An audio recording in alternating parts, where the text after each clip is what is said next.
Hi hello నమస్తే welcome to LP news. నేను తరి రాజశేఖర్. మెప్మా భవనాన్ని ప్రారంభించిన ఎమ్మెల్యే జగిత్యాల జిల్లా మెట్పల్లి పట్టణంలోని మున్సిపల్ కార్యాలయం సమీపంలో నూతనంగా నిర్మించిన పట్టణ మహిళా సమైక్య భవనాన్ని కోరుట్ల నియోజకవర్గ ఎమ్మెల్యే కల్వకుంట్ల సంజయ్ ప్రారంభించారు.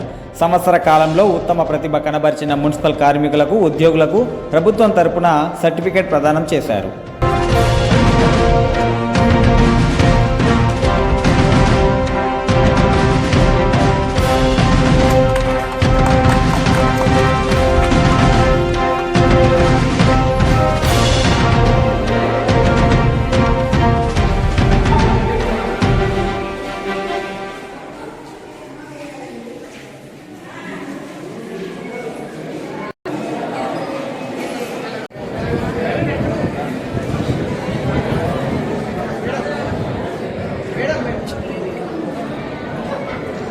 పడుకోండి.